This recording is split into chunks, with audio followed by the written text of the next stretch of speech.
आपके हाँ कोई खानदार पांडे ये बगल में जो खड़ा बड़ी के है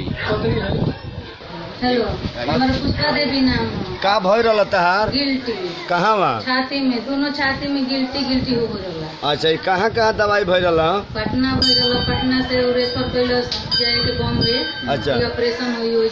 अच्छा तो हमने के ऑपरेशन ना करने जा सिमरी के कोई के ठीक भइल तो वही आदमी बतावल हाँ तो हम एजा आएंगे कहाँ वहाँ एजे काली जी का कौना काली था पकड़ी काली माई का हाँ तो का भय तो एजा हम पूछू ना सिर्फ फकिया गोली तेल मालिश करे के ये कहले बनी ओकर एकदम फिट हो गई बनी दोनों गिल्टी कितना दिन निक भइला भइल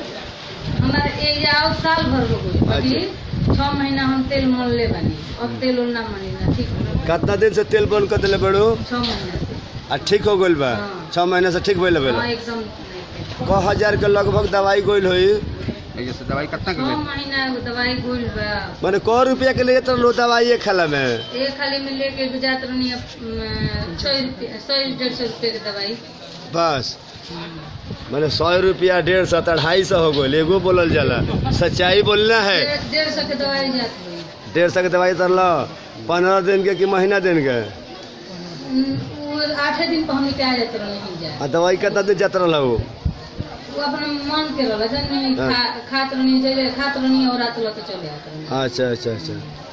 ते बारे बिल्कुल ठीक बा हां एकदम ठीक ए जब घूसो उस लागल बताहार कुछ ना अच्छा घूस देले रहलू ना भगत जी के कुछ पैसा रुपया कुछ ना हैं आई ना तो हमरा जैसे मालिक बिजनेस करी ना हाँ। तो हम काली माई से कहनी कि हे काली माई हमरा के बढ़ावा तो हम 250 रुपया 200 रुपया जौने होला काली जी के दान पेटी में डाली ना बस अच्छा काली माई के काली माई बढ़ोले चलो बड़ी काली माई के बहुत चलो बढ़ेले बड़ी। बहुत बढ़ोले बड़ी बहुत बढ़ावत तारी इस समय शरीर निरोग बैग एकदम ठीक हाँ तो झूठ बोल के पैसा ना कमाल जाला ना तो रसल ना